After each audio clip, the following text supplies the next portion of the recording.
Hello, everybody. Good afternoon, and I hope you're having a lovely Friday and ready to start the weekend. I'm delighted to be starting a new mini series today. I've collaborated with Jack Mussard, who's a PhD student in biology, but he's also a private tutor. So me and Jack are going to be collaborating on a mini series of 3 episodes. In episode 1, we're going to be talking about a Zimbabwean novelist called Gambuso Macheri. I hope I've pronounced that right. He has had a very interesting but short life, so I'm going to pass you on to Jack to tell you about the life of this Zimbabwean author, and then we'll have a bit of a chat about it. So, hi Jack, thank you for joining me, and thank you for collaborating on this mini-series with me. Hi Steph, yeah, it's my pleasure. So, firstly of all, before we start, could you tell us a bit about yourself? Yeah, so I'm currently doing a PhD at University College London in biology education. And alongside that, I'm a private tutor. So I teach quite a range of ages, going right from primary school up to secondary school. And I teach a few subjects as well, so English, maths, and science.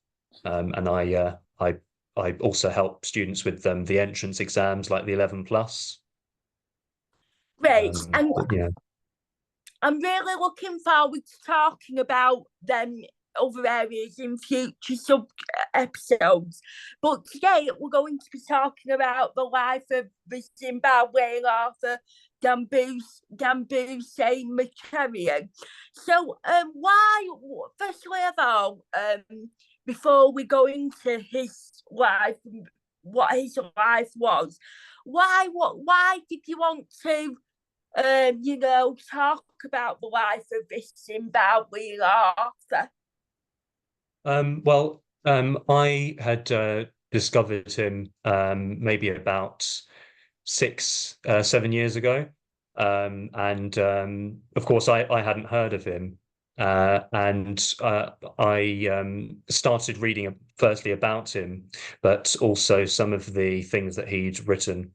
And it was interesting that he wasn't particularly well known, even for people who study English literature and who are really well read. So the people who are most likely to know about him are those who are interested in African writers and the literature that they produce. But when I started reading about him, he immediately seemed to be a very interesting character. And a lot of the things that you hear about him are really kind of outrageous in a way.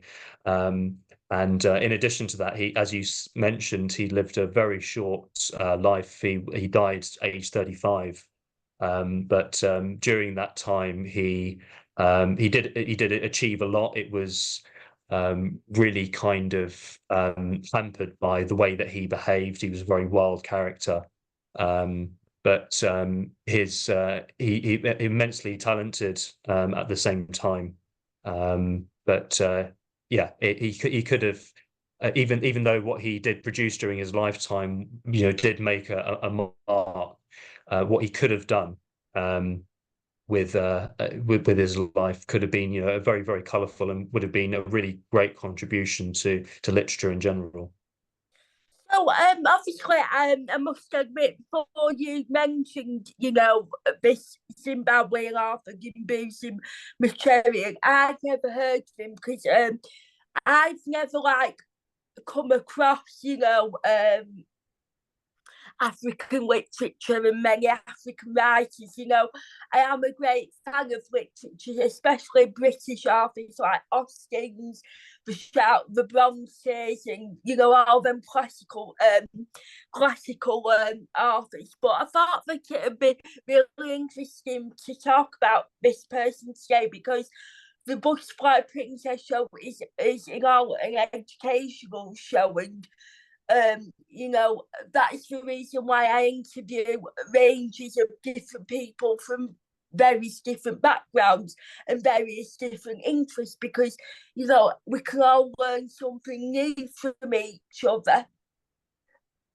Yeah, and you know, even among African writers, he's considered to be you know, quite non-conventional, and it really accompanies his character, the way he can kind of conducted himself, his personality during his life. You know, if you read several of the things that he had written during his life, it doesn't follow a traditional story. It's quite non-linear. So it sort of jumps about between events, and he has a kind of the way he writes is like a stream of consciousness, rather than being kind of separated and organized in that way and compartmentalized. So it's interesting because he does occupy this quite niche place in literature. And if you go to major bookstores, if you search fairly carefully, you'll be able to find his first book, which is called The House of Hunger. Yeah. But it would be difficult to find some of his other works. You could find it online, you know, with not too much difficulty. But yeah, The House of Hunger is the one that is will be found. Yeah. So, talking about this first book, The House of Hunger, that was published in 1978 and this won the Guardian Fiction Prize for um, um, year after in 1979.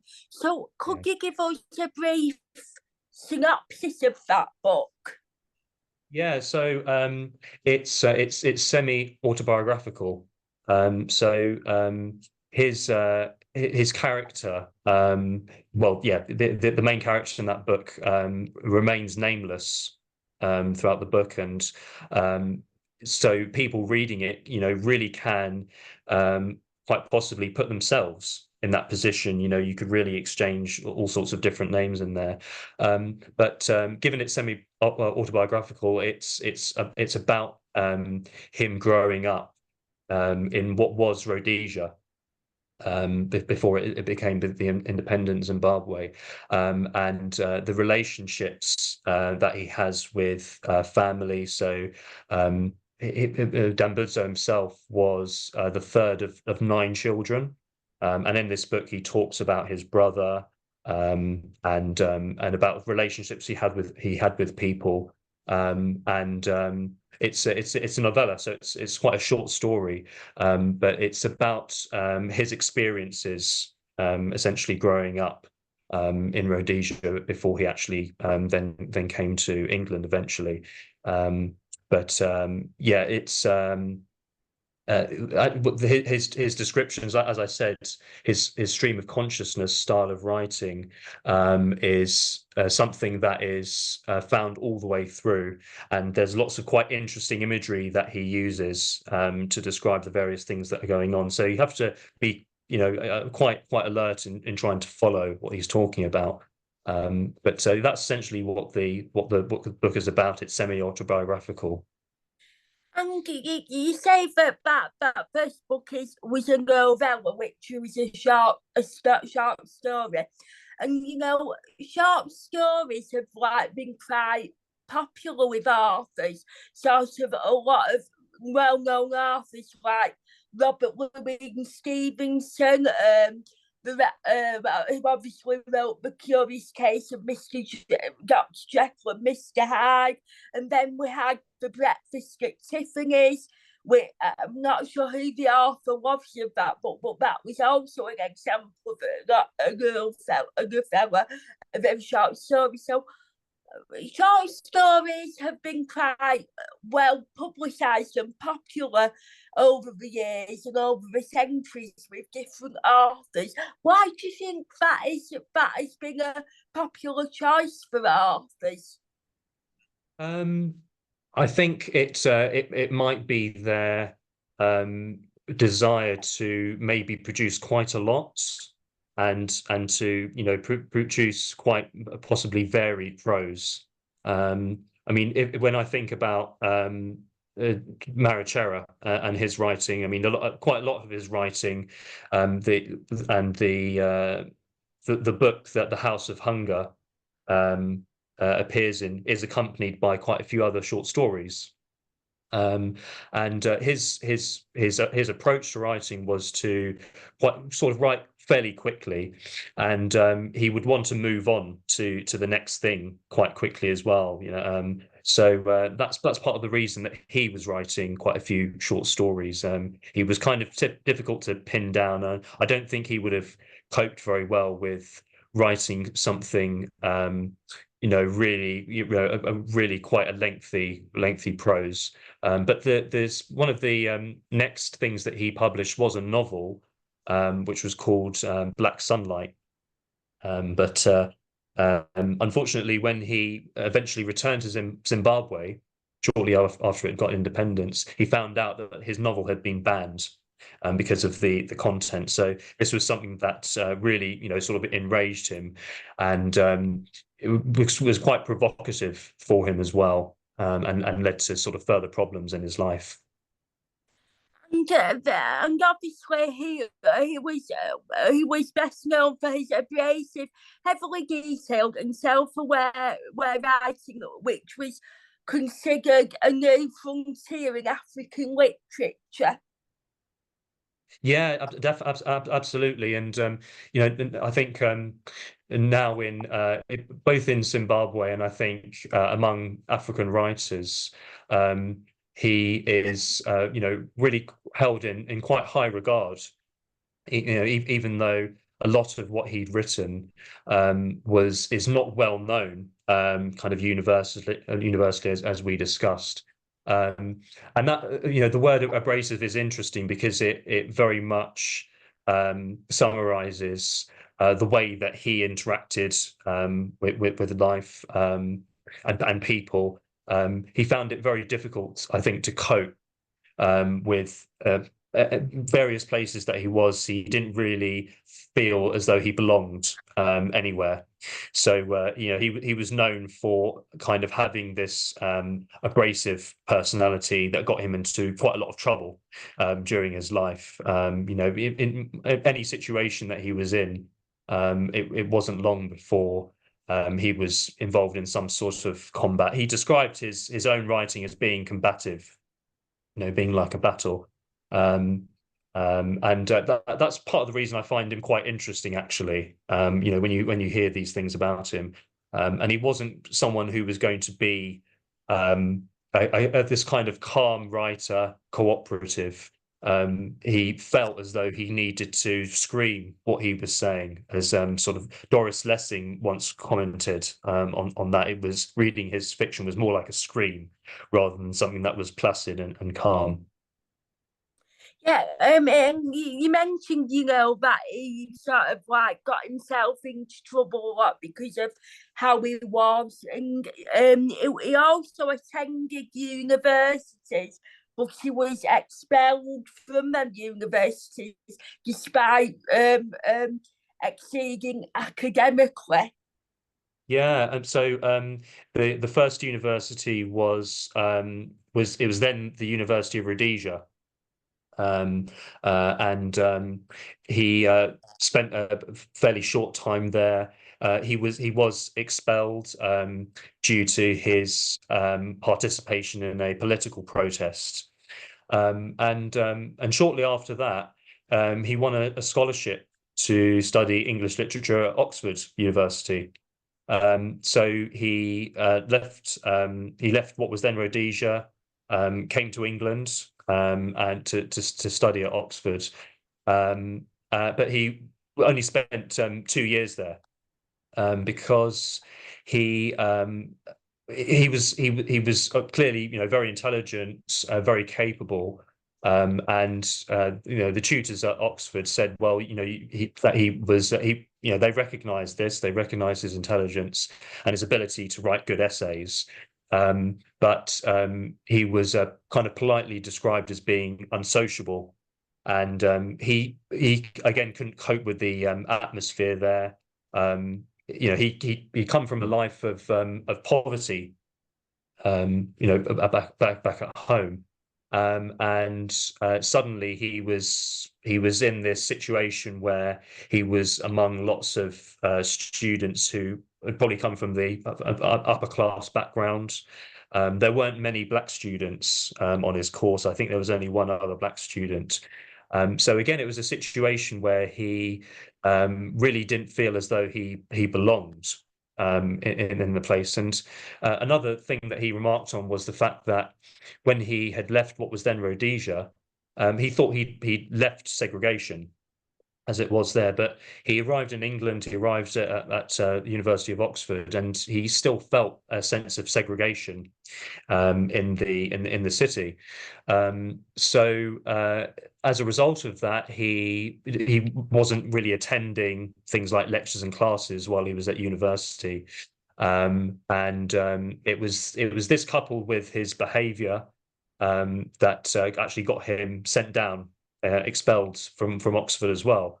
It's claimed that he attempted to burn down his college. He was at New College. It's not confirmed whether that's actually the case, but it wouldn't surprise me if that's what he had tried to do, because that's very much the sort of thing that he would, his kind of outrage, and his kind of contempt for the system that he was in there. So it's fair to say then that it was a bit of a rogue wherever he went. Oh, definitely. He was a rebel through and through. Rebel. Yeah, absolutely. Yeah, and the last part of, obviously we mentioned that he died at a young age. He was only 35 when he died. Why was that? Did he have some sort of illness, or was it down to like the colourful life that he led? Well, the reason that his cause of death was, it was AIDS related pneumonia. But I think that was probably exacerbated by the fact that when he spent the last few years of his life in Zimbabwe, and he was, because he'd grown up in poverty. He he deemed being homeless, and living in poor conditions as quite a normal thing. So when he returned to Zimbabwe, after spending 8 years in England, and as soon as he got back there, he even though it had gained independence and he previously thought that was a good thing, he still felt a sense of outrage with what the place was like, and he felt like a tourist. And a priority when he was there was not finding somewhere to live and not finding employment. So he was perfectly, I don't know if happy is the right word, but he didn't see a problem with kind of living on the streets, and he was kind of perceived by many to be kind of live like a tramp, essentially, and Yeah. and as a result, not really take good care of himself. People saw his health deteriorating both mentally and physically, and I think that probably contributed to him becoming really unwell, and as eventually dying very young.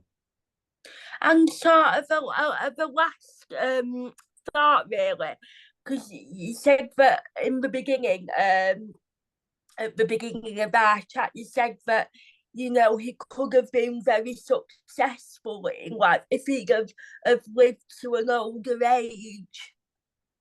Absolutely, yeah. I mean, I'm convinced of that. His his university lecturers at Oxford recognised him as being very intelligent, and very, very good at things like writing essays. It was a key part of an English literature course.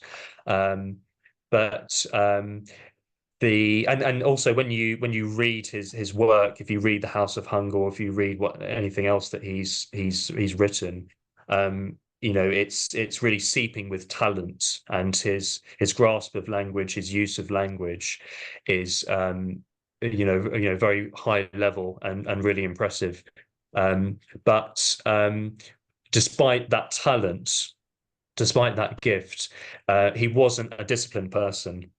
And he wasn't someone that I think could really commit to something, and kind of accept things and be patient. He was such a wild character, and I think that the discipline prevented him from really writing anything more complete. I mean, after The House of Hunger, the other things that he'd written, maybe like Black Sunlight, he had written another piece called The Black Insider, and there were lots of things which were published later on as well. But they never really had the same impact as his first novel. And he won a prestigious prize for his first novel. So the ability, the talent was there, but he just couldn't commit to writing, things in a much higher number. But I'm convinced that had he had that discipline, and had he been maybe a little more maybe tolerant of things, he really could have made a much greater, even greater contribution to literature. Well, thank you, Jack. Thank you for sharing the story of the life of Dambuzo Machel, the Zimbabwean African writer.